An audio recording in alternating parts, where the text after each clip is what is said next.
الحمد لله نحمده ونستعينه ونستغفره ونؤمن به ونتوكل عليه ونعوذ بالله من شرور أنفسنا ومن سيئات أعمالنا من يهده الله فلا مضل له ومن يضلل فلا هادي له ونشهد أن لا إله إلا الله وحده لا شريك له ونشهد أن سيدنا ومولانا محمدا عبده ورسوله أما بعد فأعوذ بالله من الشيطان الرجيم بسم الله الرحمن الرحيم النبي أولى بالمؤمنين من أنفسهم وأزواجه أمهاتهم اللهم صل على محمد وعلى آل محمد كما صليت على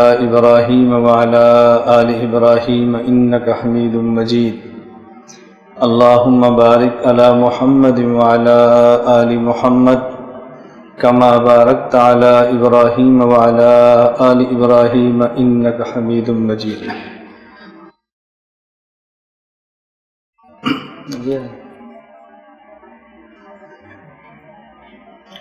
اس کو پیچھے رکھ، اس کو پیچھے رکھ، یہ ادھر میرے پیچھے رکھ، ادھر پیچھے رکھ. ایک کرسی ہوتی ہے نا بیان والی، ایک ہوتی ہے مہمانوں کے لیے. گاڑی کی دو سیٹیں ہوتی ہیں، ایک ڈرائیور کی اور ایک فرنٹ سیٹ. ڈرائیور کی سیٹ پیچھے سے ایسی ہوتی ہے، سواری والی ایسی ہوتی ہے. بیان والی جو کرسی ہے اس کو پیچھے اٹھنا چاہیے، ویسے مہمان ہو تو پھر اسے بیٹھنا چاہیے. پیچھے ٹیک نہ ہو تو بندہ پیچھے گر جاتا ہے. پھر اس میں نے آپ حضرات کی خدمت میں بڑی مختصر سی تلاوت کی ہے. النبی اولیٰ بالمؤمنین من انفسہم وازواجہ امہاتہم. اللہ رب العزت نے یہ بات ہمیں سمجھائی کہ نبی ایمان والوں کے لیے ان کی جان، ان کے مال، ان کی اولاد، ان کی عزت سب سے زیادہ عزیز ہے. النبی اولیٰ بالمؤمنین من انفسہم. ایمان والے پیغمبر کو اپنی ہر چیز سے زیادہ معزز، محترم، مکرم اور اعلیٰ اور افضل سمجھتے ہیں. قرآن کریم کی اس آیت میں اللہ رب العزت نے بات فرمائی من انفسہم. انفس یہ نفسن کی جمع ہے جس کا معنی جان اور آدمی خود ہے، لیکن میں اس میں مال، اولاد، بچے، گھر، مکان، دکان سب کو شامل کر لوں. اس کی وجہ اگر کوئی شخص خود نہ ہو تو اس کے بچے نہیں ہوتے. اگر کسی آدمی کا اپنا وجود نہ ہو تو اس کا رہنے کا مکان نہیں ہوتا. اگر کسی شخص کی اپنی جان نہ ہو تو اس شخص کا آگے مال، کاروبار اور کچھ بھی نہیں ہوتا. آدمی خود ہے تو مال بھی ہے، اگر خود ہے تو اس کے لیے مکان بھی ہے، اگر خود ہے تو اس کے لیے بیوی اور بچے بھی ہیں. اس کا معنی یہ ہے سب کچھ انسان کی جان کے لیے ہے. آدمی اپنا مال قربان کرتا ہے، جان قربان نہیں کرتا. یعنی اگر کوئی شخص بیمار ہو اور ڈاکٹر یہ کہہ دیں کہ اپنا مکان بیچ دو، علاج کراؤ، تم ٹھیک ہو جاؤ گے، تو وہ کہے گی میں مر سکتا ہوں، مکان نہیں بیچتا. ایسا کوئی بندہ نہیں ہوگا. وہ کہے گا اگر مکان بیچنے سے مجھے پیسے ملنے اور جان بچ جائے تو مکان بیچ دو. بندہ اس کو قربان کر دیتا ہے. آدمی ان چیزوں کو اپنی جان پر قربان کرتا ہے، لیکن اللہ رب العزت فرما رہے ہیں النبی اولیٰ بالمؤمنین من انفسہم. مومن پیغمبر کی ذات پر اپنی جان بھی قربان کر دیتا ہے. مومن کے لیے سب سے اہم چیز یہ نبی کی ذات ہے صلی اللہ علیہ وسلم. وازواجہ امہاتہم. اور نبی کی بیویاں یہ ایمان والوں کی مائیں ہیں. اس آیت کی روشنی میں میں نے آپ کی خدمت میں 3 مسئلے پیش کرنے ہیں. پہلا مسئلہ، نبی جسم کا نام ہے جس میں روح ہے، یا نبی صرف روح کو کہتے ہیں؟ میں بعض باتیں ایسی بیان کرتا ہوں کہ آپ کی مسجد والے کہیں گے اس کی کیا ضرورت ہے؟ آپ کو اس کی ضرورت تب آنی ہے جب کوئی بندہ اس مسئلے پر ڈسکس کرے گا نا، تو پھر آپ کو ضرورت آنی ہے، اور اس وقت بتانے والا بندہ کوئی نہیں ہوتا۔ میں ایک بات ہمیشہ اپنے حضرات کی خدمت میں عرض کرتا ہوں، اپنا مسئلہ، اپنا عقیدہ، اپنا دین اپنی مسجد میں بیان کرتے رہیں۔ کسی کی مخالفت، کسی کی تردید، کسی کی تنقیص، کسی کے خلاف گفتگو یہ نہ کریں، لیکن اپنا مسئلہ اپنی مسجد میں مسلسل سمجھاتے رہیں۔ اگر اپنی مسجد میں اپنا مسئلہ نہیں سمجھائیں گے تو پھر آپ کو الجھنیں کب پیدا ہوں گی؟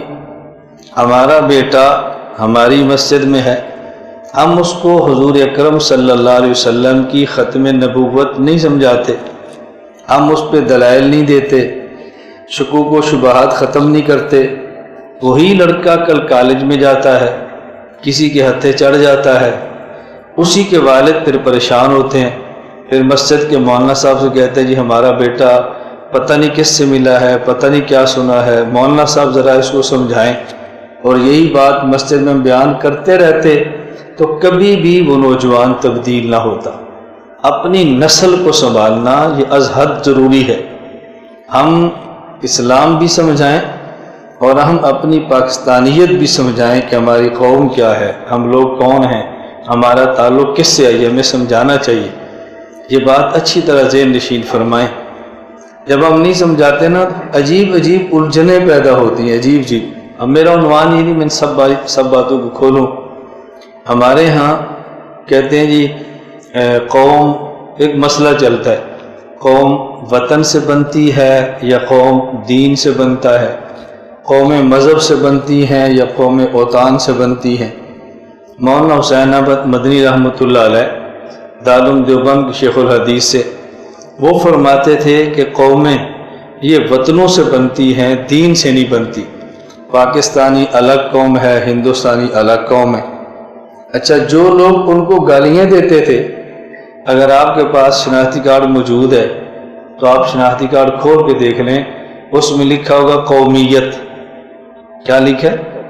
آگے کیا لکھا ہے؟ اسلام یا پاکستان؟ جی پاکستان لکھا ہوا ہے۔ قومیت آپ کی کیا ہے اور دین کیا ہے؟ اسلام۔ اب اس کا معنی کہ آپ نے مان لیا ہے کہ قومیت وطن سے بنتی۔ مولانا حسین احمد مدنی کو گالیاں بھی دے رہے ہیں اور اپنے شناختی کارڈ پہ لکھ بھی رہے ہیں کہ قومیت وطن سے بنتی۔ یہ عجیب بات ہے۔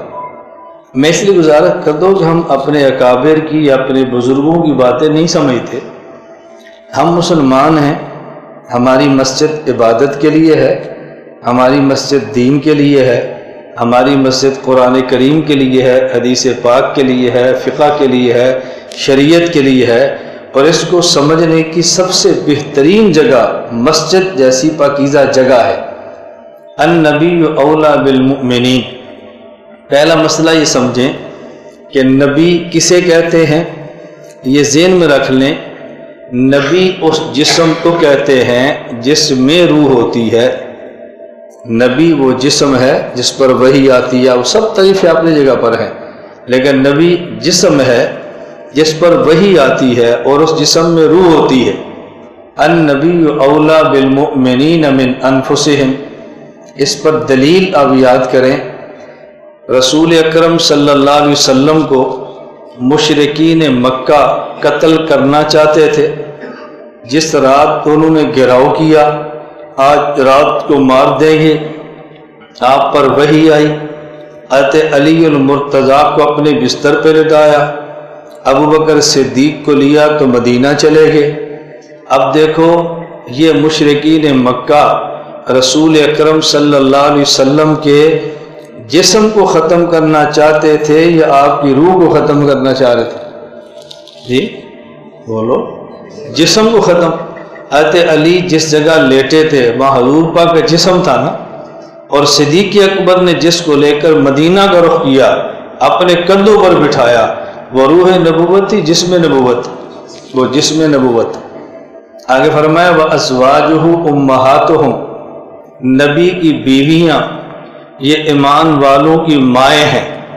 اب نبی کی بیوی ایمان والوں کی ماں ہے، نبی شوہر اور ازواج مطہرات آپ کی بیویاں، یہ خامد اور بیوی کا جو تعلق ہے یہ روح کا روح سے تعلق نہیں ہوتا، یہ جسم کا جسم سے تعلق ہوتا ہے۔ اس کا معنی یہ پیغمبر کی بیویاں جس نبی کی بیویاں ہیں وہ نبی جسم مبارک، جسم اطہر و پاکیزہ جسم ہے۔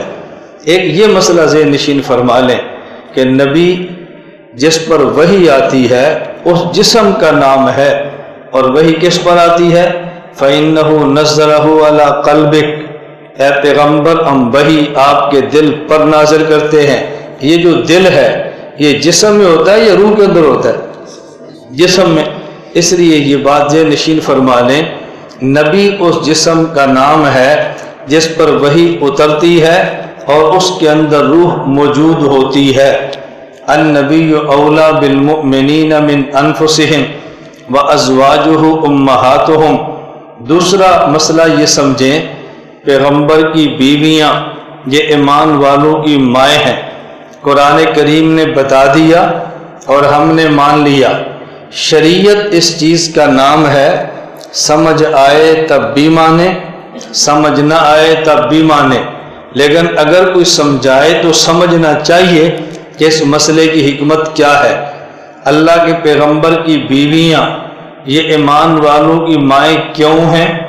ماں ہونے کی وجہ اس لیے کہ رسول اکرم صلی اللہ علیہ وسلم کی بیوی ہیں۔ اگر پیغمبر کی بیوی یہ امت کی ماں ہے، اس کا معنی خود نبی امت کے باپ ہیں۔ نبی امت کا باپ ہو تو نبی کی بیوی امت کی ماں بنتی ہے، اگر نبی امت کا باپ نہ ہو تو نبی کی بیوی امت کی ماں نہیں بنتی۔ نبی امت کے باپ ہیں تو سوال یہ ہے کہ امت کے باپ کیوں ہیں؟ باپ ہونے کی وجہ کیا ہے؟ روحانی باپ کیوں ہے؟ اب یہ بات سمجھیں کہ دنیا میں دو قسم کے لوگ ہوتے ہیں، ایک وہ جو ایمان لاتا ہے، ایک وہ جس پر ایمان لاتا ہے۔ ایک وہ جو کلمہ پڑھتا ہے، ایک وہ جس کا کلمہ پڑھتے ہیں۔ ایک بندہ وہ جو ایمان لائے، ایک وہ جس پر ایمان لائے۔ جس پر ایمان لائے ایمان اس کا بھی ہے، جو ایمان لائے ایمان اس کا بھی ہے، لیکن دونوں کے ایمان میں فرق یہ ہے کہ جس پر ایمان لایا جائے اس کا ایمان اصل ہوتا ہے، اور جو ایمان لاتا ہے اس کا ایمان نسل ہوتا ہے۔ یعنی جو ایمان لاتا ہے اس کا ایمان اس کے ایمان سے نکلتا ہے کہ جس پر آپ ایمان لاتے ہیں تو جس پر ایمان لائیں اس کا ایمان اصل ہے، اور جو ایمان لائے اس کا ایمان نسل ہے۔ اصل کو باپ کہتے ہیں، نسل کو اولاد کہتے ہیں۔ نبی پر ایمان لایا جاتا ہے، امت ایمان لاتی ہے، تو نبی کا ایمان اصل ہے، امت کا ایمان نسل ہے۔ اصل کو باپ کہتے ہیں، نسل کو اولاد کہتے ہیں۔ نبی کا ایمان باپ کی طرح ہے، امت کا ایمان اولاد کی طرح ہے۔ چونکہ نبی اصل ایمان والا، اسی نبی کو باپ کہتے ہیں۔ امت نسل ایمان والی، اس لیے امت کو اولاد کہتے ہیں۔ تو نبی باپ اور امت اولاد، یہ بات سمجھ آ گئی کیوں ہے؟ یہ جو میں کہہ رہا ہوں کیوں ہے، میں سمجھا رہا ہوں بار بار، آگے جا کر پھر میں مسئلہ سمجھانا ہے، پھر آپ کو احساس ہونا ہے کہ یہ بات میں کیوں سمجھا رہا تھا۔ نبی پاک کی بیویاں امت کی مائیں ہیں، اور نبی کی بیوی امت کی ماں تب بنے گی جب خود نبی امت کے باپ ہوں گے۔ اب میں آپ کو بات پوچھتا ہوں، آپ یہ بتاؤ کہ پیغمبر کی بیوی سے نبی کی وفات کے بعد امتی کا نکاح ہو سکتا ہے؟ بولو، نہیں ہو سکتا۔ کیوں؟ بولو، کیوں نہیں ہو سکتا؟ آپ سب نے کہنا ہے اس لیے کہ امت کی ماں ہے، سب نے یہ کہنا ہے۔ یہ مسئلہ ٹھیک ہے کہ پیغمبر کی بیوی سے نبی کی وفات کے بعد امت کا نکاح نہیں ہوتا، لیکن یہ جو آپ دلیل دے رہے ہیں نا، اس لیے یہ نہیں ہوتا کہ امت کی ماں ہے یہ آپ کی دلیل ٹھیک نہیں ہے، یہ دلیل ٹھیک نہیں ہے۔ دلیل کیوں ٹھیک نہیں ہے؟ میں نے آپ کو بات سمجھائی ہے، نبی کی بیوی امت کی ماں تب بنے گی جب خود نبی امت کے بولو امت کے باپ ہوں گے۔ تو اگر امتی کا نکاح اس لیے ٹھیک نہیں کہ ماں ہے تو پھر امتی عورت کا نکاح حضور سے ٹھیک نہ ہوگی، وہ باپ ہے۔ تو جب امتی عورت کا نکاح نبی سے ہو جاتا ہے پھر امتی مرد کا نکاح نبی کی بیوی سے کیوں نہیں ہوتا؟ مسئلہ یہی ہے کہ نہیں ہوتا، بات سمجھ آ رہی ہے؟ لیکن آپ دلیل کیا دے رہے ہیں؟ ماں۔ میں کہتا ہوں آپ کی دلیل غلط ہے۔ یہ میں کیوں سمجھا رہا ہوں؟ میں دلیل دوں گا، جو میں دلیل دوں گا آپ اس کو توڑیں، آپ اس پر اعتراض کریں۔ یہ میں اس لیے کہہ رہا ہوں اگر کل آپ نے نیٹ پہ بیان سن لیا، کسی بد عقیدہ بندے نے کہہ دیا کہ جی یہ بات ٹھیک نہیں ہے، یہ وجہ ہے، پھر جواب نہیں بننا، پھر ہم الجھن کا شکار ہوتے ہیں۔ سوشل میڈیا جتنا نقصان دہ ہے اتنا مفید بھی ہے، اور جتنا مفید ہے اتنا نقصان دہ بھی ہے۔ صرف سوشل میڈیا سے تعلق ہو، اہل حق علماء سے نہ ہو، بندہ بگڑ جاتا ہے۔ اہل حق علماء سے پھر بگڑتا نہیں ہے، پھر بندہ سنبھل جاتا ہے، پھر دائیں بائیں نہیں جاتا۔ ابھی کچھ دن قبل سوشل میڈیا پر ایک مسئلہ چلا اور بہت زور سے چلا، ایسا زور سے چلا کہ ہمارے لوگ بھی ہلنے لگے۔ مسئلہ کیا تھا؟ فقہ حنفی میں یہ مسئلہ ہے، اگر خامد فوت ہو جائے بیوی اپنے خامد کا چہرہ بھی دیکھ سکتی ہے، بیوی اپنے خامد کو غسل دینا چاہے تو غسل بھی دے سکتی ہے، لیکن اگر بیوی فوت ہو جائے اس کی وفات کے بعد شوہر اپنی بیوی کو غسل نہیں دے سکتا۔ یہ مسئلہ ہے۔ اب مسئلہ میڈیا پر کیا آیا؟ کہ یہ مسئلہ حدیث کے خلاف ہے۔ حدیث کیا ہے؟ رسول اکرم صلی اللہ علیہ وسلم نے اپنی بیوی ام المومنین امی عائشہ رضی اللہ تعالی عنہا کو فرمایا، عائشہ میری زندگی میں تو فوت ہو گئی، میں غسل بھی دوں گا، تجھے کفن بھی دوں گا، تیرا جنازہ بھی پڑھوں گا، تجھے قبر میں اپنے ہاتھوں سے اتاروں گا۔ اور یہ حدیث صحیح ہے، اس پر کوئی شک نہیں۔ تو جب اللہ کے نبی فرما رہے ہیں تو آپ کیسے کہتے ہیں کہ شوہر بیوی غسل نہیں دے سکتا؟ آپ بتاؤ یہ ہمارا مسئلہ حدیث کے خلاف ہے یا نہیں؟ حدیث بھی ٹھیک ہے۔ اب اس پر ہمارے بہت سارے لوگ فقہ کو چھوڑ دیتے ہیں، احناف کو چھوڑ دیتے ہیں، علماء کو چھوڑ دیتے ہیں کہ دیکھو یہ مسئلہ حدیث کے خلاف آ گیا۔ اب بات اچھی طرح سمجھ لیں، امت اور نبی میں فرق کیا ہے؟ اگر بیوی شوہر فوت ہو گیا، عورت شوہر کی وفات کے فوراً بعد نکاح کرنا چاہے تو کر نہیں سکتی جب تک عدت پوری نہ کرے۔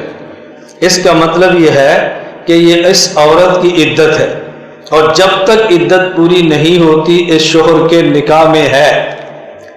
شوہر فوت ہو جائے، عورت عدت کے اندر ہے، اس عدت کے دوران یہ عورت نکاح نہیں کر سکتی، تو جب یہ اس کی بیوی ہے اسے دیکھ بھی سکتی ہے، اسے غسل بھی دے سکتی ہے۔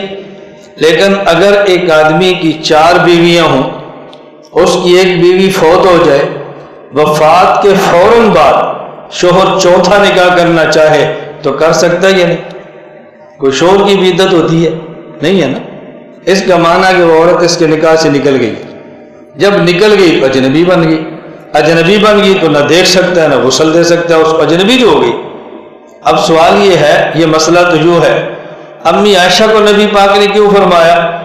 اس کی وجہ یہ ہے کہ امتی کی بیوی فوت ہونے کے بعد، امتی کی وفات کے بعد کچھ عرصے بعد اس کے نکاح سے نکل جاتی ہے، عدت پوری ہوئی اور نکاح سے نکل گئی۔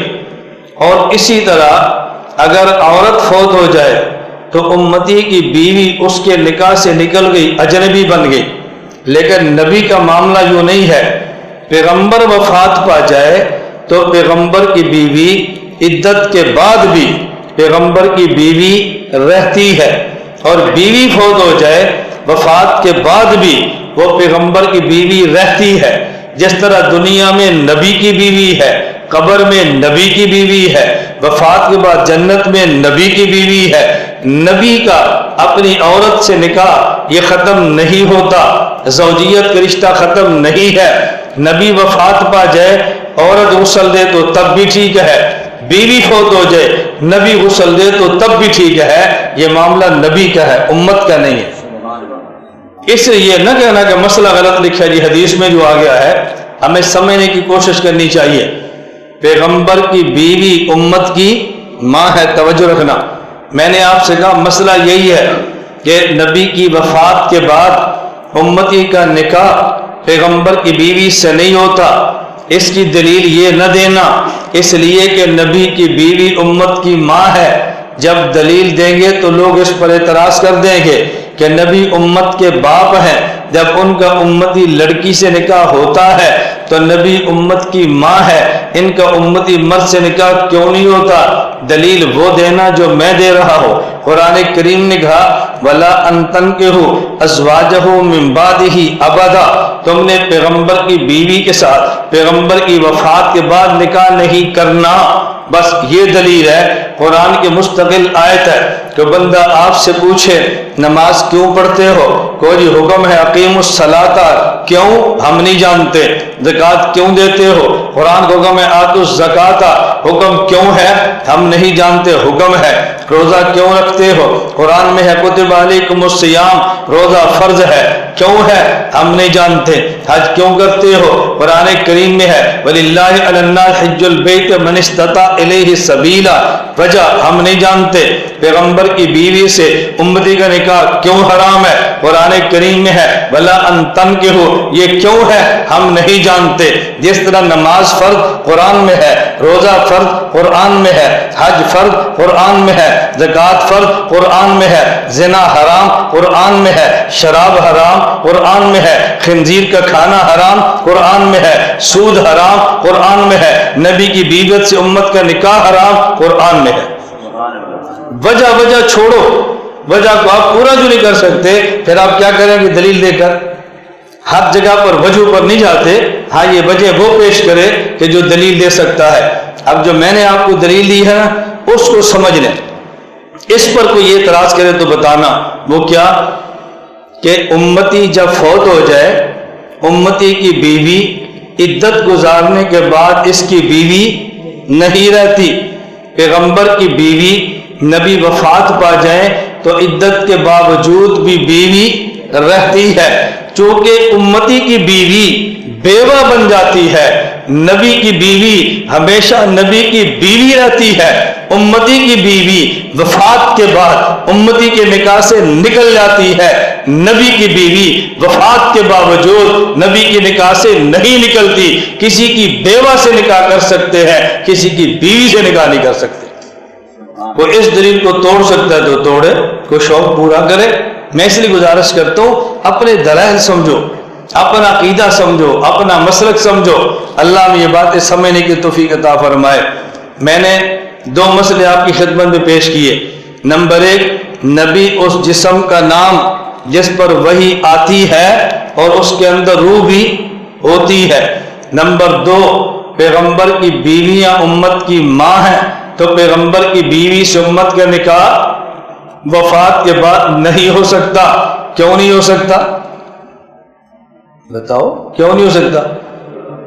اس لیے کہ وفات کے بعد بھی نبی کی بیوی رہتی ہیں، سمجھنے کی کوشش کرو نا، نبی کی بیوی رہتی ہے اس لیے نکاح نہیں ہو سکتا۔ اب نمبر 3 مسئلہ سمجھے۔ نمبر 3 مسئلہ، دنیا میں کوئی آدمی بڑا بنتا ہے، دنیا میں کوئی شخص افضل اعلیٰ بنتا ہے، کب کوئی جگہ افضل بنتی ہے، پاکیزہ بنتی ہے، انسان کو عظمت ملتی ہے، کب؟ جب اس کی نسبت بڑے سے ہو۔ وہ نسبتیں آدمی کو بڑا بنا دیتی ہیں، نسبتیں آدمی کو بڑا بنا دیتی ہیں۔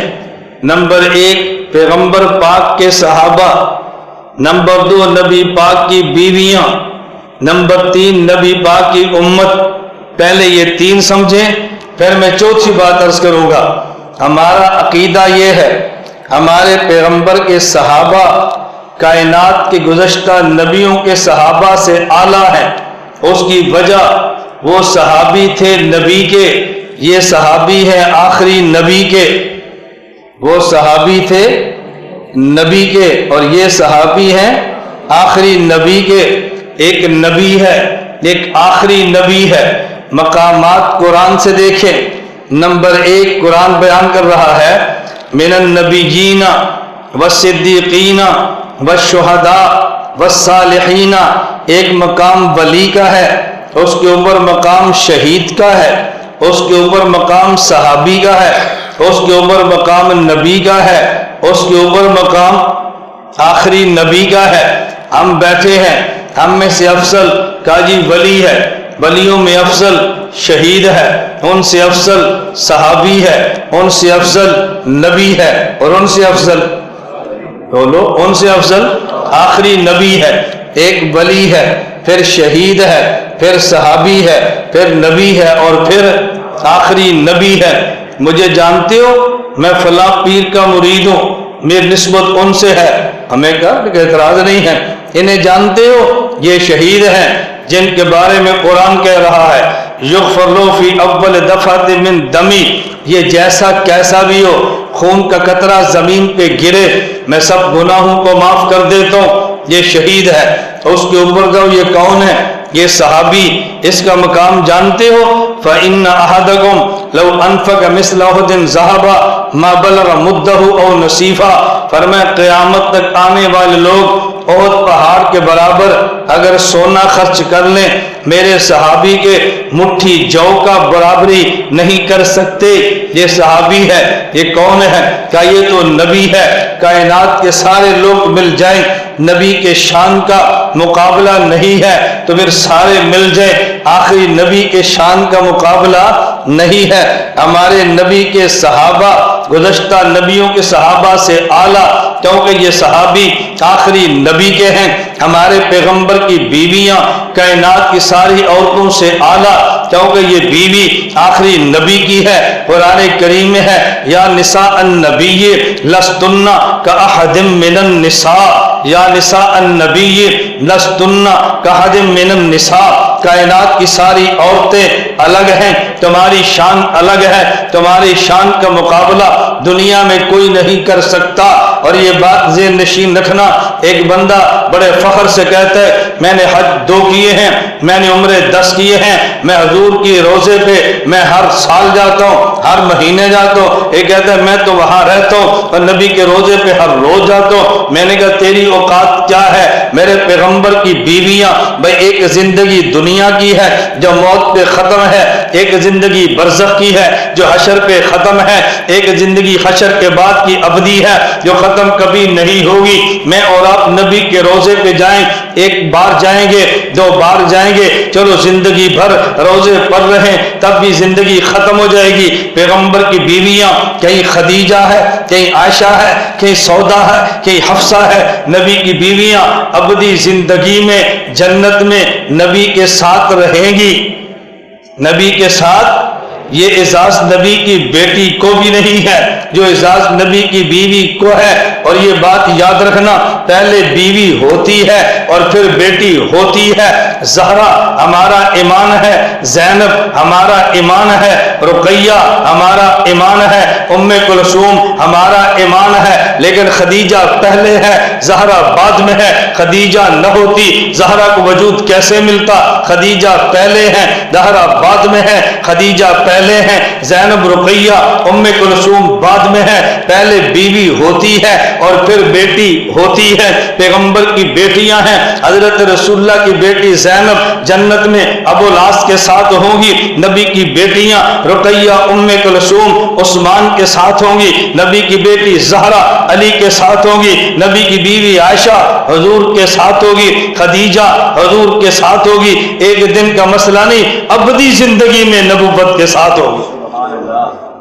ان کا مقابلہ کوئی کیسے کر سکتا ہے؟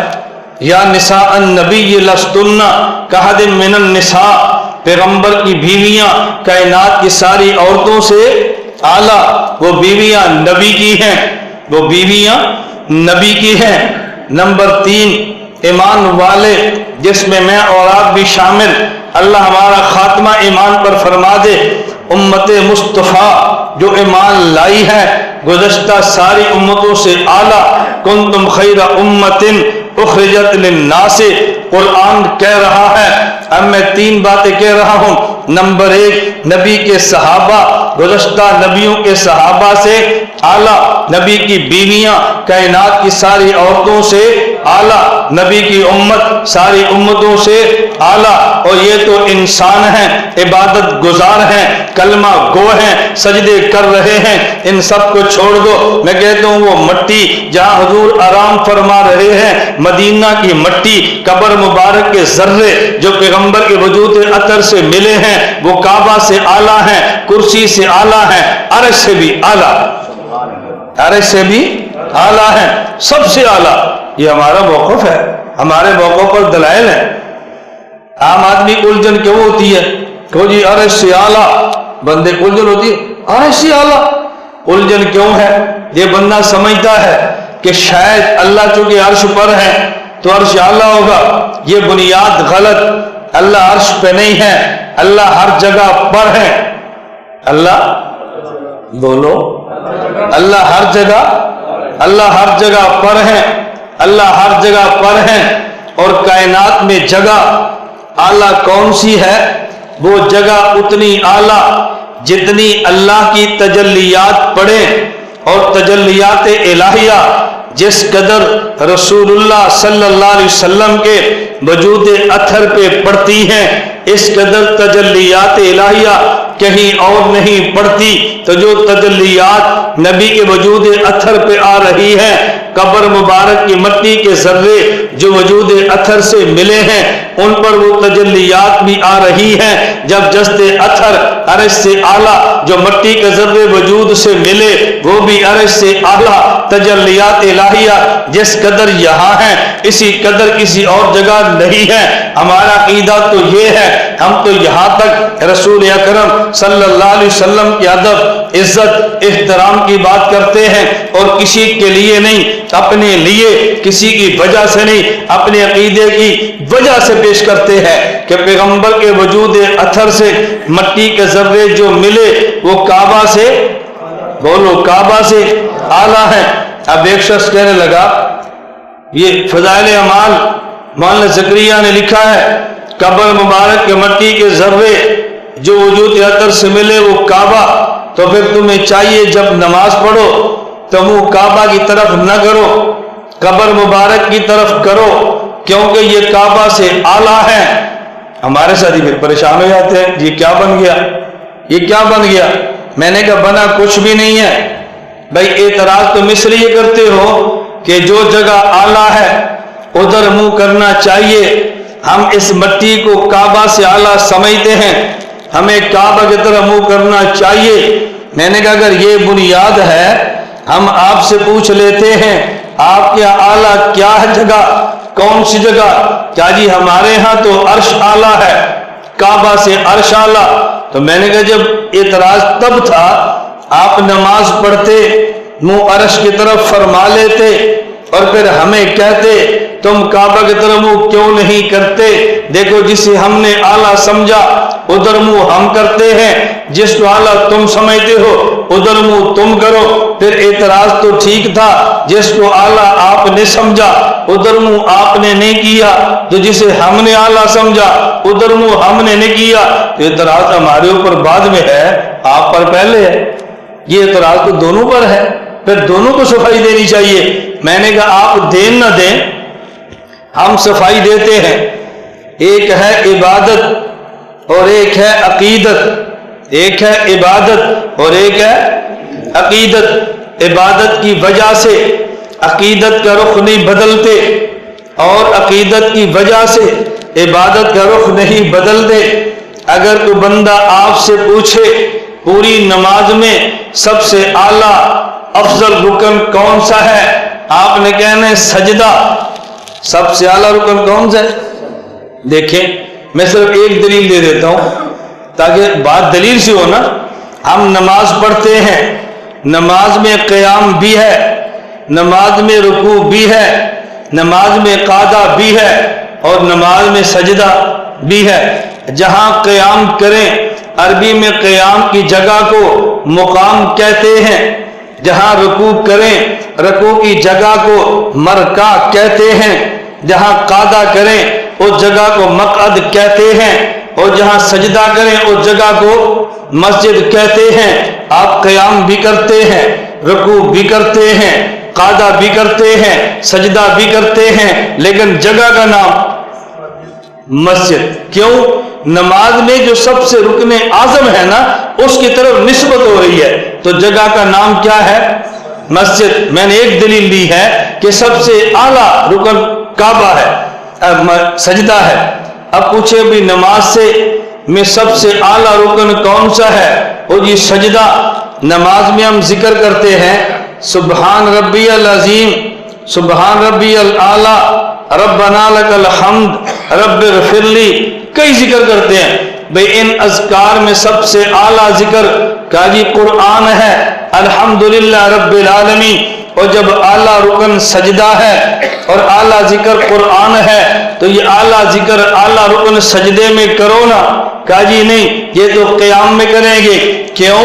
یہ اعلیٰ ہونا یہ عقیدت کا مسئلہ ہے، کس رکن کو کہاں ادا کرنا یہ عبادت کا مسئلہ ہے۔ نماز میں عقیدت نہیں ہو رہی، یہ عبادت ہو رہی ہے۔ اس لیے اگرچہ اعلیٰ سجدہ ہے، اعلیٰ رکن قرآن ہے، تو عقیدت کا تقاضا یہ تھا قرآن سجدے میں پڑھتے، لیکن چونکہ عبادت یہ حکم خدا ہے، طریقہ مصطفیٰ ہے، ہمیں حکم یہ ملا کہ تم نے قرآن قیام میں پڑھنا ہے۔ ہم نے عقیدت کو نہیں دیکھا، ہم نے عبادت کو دیکھا ہے۔ ایک ہے مسئلہ عقیدت کا، ایک ہے مسئلہ عبادت کا۔ جب ہم نماز پڑھتے ہیں یہ مسئلہ عبادت کا ہے، کعبہ یہ مرکز عبادت ہے، اور روزہ یہ مرکز عقیدت ہے۔ جب ہم نماز میں کھڑے ہوں تو یہ مسئلہ عبادت کا تھا، اس لیے ہم منہ ادھر نہیں کرتے جہاں عقیدت زیادہ ہے، منہ ادھر کرتے ہیں جو عبادت کا مرکز ہے، اور وہ کعبہ ہے۔ ہمارا روزہ پیغمبر کا یہ مرکز عقیدت ہے، اور کعبہ یہ مرکز عبادت ہے۔ کعبہ یہ مرکز، یہ بات اچھی طرح سمجھیں۔ میں ایک مثال دیتا ہوں پھر آپ کو جلدی سمجھ آئے۔ مثال بھی ہے اور سچا واقعہ بھی ہے۔ ایک شخص مکہ مکرمہ سے مدینہ منورہ جا رہا ہے، ساتھ والے کو بات سمجھا رہا ہے، مدینہ جا رہے ہو وہاں مسجد نبی بھی ہے، حضور پاک کی قبر بھی ہے، جب آپ مدینہ جاؤ نا تو قبر کی زیارت کی نیت نہ کرنا یہ شرک ہے، مسجد نبی کی زیارت کی نیت کرنا یہ ٹھیک ہے۔ یہ مسئلہ سمجھا رہا تھا۔ مولانا امین القاری فرماتے میں پچھلی سیٹ پر تھا، میں نے کہا یہ جھوٹ بول رہا ہے، تو مدینہ جا رہا ہے تو حضور کے روزے کی نیت سے سفر کرنا، قبر کی زیارت کی نیت سے سفر کرنا، یہ جھوٹ بول رہا ہے۔ اس کو بہت غصہ چڑھا، جی میں جھوٹ کیسے بول رہا ہوں؟ فرمانے لگے آپ کہاں سے آئے ہیں؟ کہا جی پنجاب سے۔ پنجاب کے کون سے ضلع سے؟ فلاں ضلع سے۔ فرمایا یہاں کیوں آئے ہو؟ کہا جی عمرہ کرنے کے لیے۔ فرمایا عمرہ کیوں کیا ہے؟ کہا جی ثواب ملتا ہے۔ کہا تم اپنے محلے کی مسجد میں باجماعت نماز پڑھتے، ثواب تو وہاں بھی ملتا ہے، یہاں آنے کی ضرورت کیا تھی؟ تو نے اتنے پیسے خرچ کیے۔ وہ کہتا ہے حضرت عجیب بات ہے، آپ اتنی بات بھی نہیں سمجھتے، محلے کی مسجد میں باجماعت نماز پڑھوں تو ایک نماز پر 27 کا ثواب ملتا ہے، اور جب مکہ میں نماز پڑھوں گا تو ایک نماز پر بولو 1,00,000 کا ثواب ملتا ہے، میں نے اس لیے پیسے خرچ کیے۔ فرمایا چلو مکہ میں نماز پڑھے تو ایک پر 1,00,000 کا ہے، اور جب مدینہ میں پڑھے گا تو پھر ایک نماز پر 50,000 کا۔ تو آپ کہتے ہیں نا، وہ کہتے ہیں یہ حدیث ضعیف ہے، 1,000 کا ثواب ملتا ہے، وہ صحیح ہے۔ میں کبھی کہتا ہوں کہ ہم قیامت کو اللہ سے دعا کریں گے یا اللہ ضعیف حدیث والا اجر ہم تبلیغیوں کو دے دے، صحیح والا اجر ان کو دے دے، صحیح والا آپ لے لو، ضعیف والا ہم لے لیں۔ یہ کوئی لڑائی کی بات تو نہیں ہے نا بھائی، جو حدیث آپ کا ٹھیک ہے اس کا اجر آپ کو مل جائے، جو ہمارے ٹھیک ہے وہ ہمیں مل جائے، 50 والا ہمیں اجر مل جائے، اس میں حرج کی بات کیا ہے؟ حضرت فرمانے لگے، وہ کہنے لگا جی مسجد نبی میں نماز پڑھیں تو ایک نماز پر 1,000 کا اجر ہے۔ مولانا فرمانے لگے مجھے نہیں بات سمجھ آئی، مجھے بات نہیں سمجھ آ رہی، بھئی تو پنجاب کے فلاں شہر سے یہاں اس لیے آیا اور پیسہ خرچ کیا کہ ثواب زیادہ ملتا ہے، تو وہاں سے پیسہ خرچ کر کے آیا کہ یہاں ثواب زیادہ ملتا ہے، اب تو پیسہ خرچ کر کے مدینہ جا رہے جہاں ثواب تھوڑا ملتا ہے۔ تو جب ثواب زیادہ لینا تھا تو پھر تو مدینہ نہیں جانا چاہیے تھا نا، پھر تو مکہ ہی رہتا۔ اب اس کو جواب نہیں آیا، پھنس گیا۔ حضرت فرمانے لگے اس کا معنی یہ ہے ہم جو مکہ سے مدینہ جاتے ہیں یہ مسئلہ ثواب کا نہیں ہے، یہ مسئلہ عقیدت کا ہے۔ اگر ثواب چاہتے تو مکہ میں رہتے، ہم مکہ چھوڑ کے مدینہ اس لیے جاتے ہیں، مدینہ ایک ایسی ذات ہے جو مکہ میں نہیں ہے، اور وہ ذات محمد مصطفیٰ صلی اللہ علیہ وسلم۔ عقیدت کا معاملہ الگ ہوتا ہے، عبادات کا معاملہ الگ ہوتا ہے۔ ہم عقیدت بھی نہیں چھوڑتے، ہم عبادت بھی نہیں چھوڑتے۔ اتنی بات آپ کو سمجھ آ گئی؟ جس چیز کی نسبت جتنی اعلیٰ ہو اتنی وہ چیز بھی اعلیٰ ہو جاتی ہے۔ ہمارا آج کا یہ مختصر سا پروگرام یہ بیان کی مجلس بھی ہے اور ذکر کی مجلس بھی ہے۔ ذکر کس کا کریں گے؟ بولو، اللہ کا۔ کائنات میں سب سے اعلیٰ کون ہے؟ اللہ۔ تو ذکر اعلیٰ کن کا ہوگا؟ اللہ کا۔ ہمیں عجیب بات ہے، قرآن پڑھیں گے شک نہیں ہوتا، نعت سنیں گے شک نہیں ہوگا، اچھا، اور جب ذکر کی مجلس ہوگی پھر شک ہونا شروع ہو جائے گا، یہ پتہ نہیں بدعت ہے کہ سنت ہے، پتہ نہیں جائز ہے کہ ناجائز ہے۔ ذکر کس کا؟ اللہ کا نام لینا، پتہ نہیں سنت ہے کہ پتہ نہیں بدعت ہے، پتہ نہیں جائز ہے کہ پتہ نہیں گناہ ہے۔ یہ مجھے سمجھ نہیں آتی کہ آپ کو شک کیسے ہونا شروع ہو جاتا ہے، یہ شک کیسے ہونا شروع ہوتا ہے۔ اللہ ہمیں یہ بات سمجھنے کی توفیق عطا فرمائے۔ حدیث پاک میں ہے قیامت کے دن اللہ رب العزت فرمائیں گے کہ آج دنیا دیکھ لے گی من اہل الکرم، یہ کرم والے کون ہیں، اہل عزت والے کون ہیں؟ پوچھا یا رسول اللہ من اہل الکرم، یہ عزت والے کون ہیں؟ اللہ کے نبی نے فرمایا اہل مجالس ذکر فی المساجد، مسجد میں ذکر کرنے والے، یہ کائنات قیامت کے دن سب سے اعلیٰ ہوں۔ یہ ان کو عزت جو خدا وہاں دے گا تب ہم حسرت کی نگاہ سے دیکھیں گے، اے کاش ہم بھی ذکر کر لیتے، اے کاش ہم بھی ذکر کرتے۔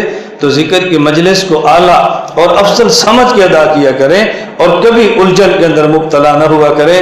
اللہ کا نام لیں اور جھجکے، اللہ کا نام لیں اور جھجکے، اللہ کا نام لیں اور پھر بندہ جھجکے، یہ ہماری سمجھ سے بالا ہے۔ میں نے آپ کی خدمت میں جو پورا بیان کیا وہ تو آپ ذہن نشین فرما لیں گے نا۔ میں نے کتنی باتیں بیان کی ہیں؟ 3۔ نمبر 1، نبی اس جسم کا نام ہے جس پر وحی آتی ہے اور روح اس میں ہوتی ہے۔ مسئلہ سمجھ آ گیا؟ اب یہ جو آپ سمجھیں گے نا، کبھی وقت پر آپ کو پتہ چلے گا کہ میں نے آپ کو کیا بات سمجھ آئی ہے، جب واسطہ پڑتا رہے گا۔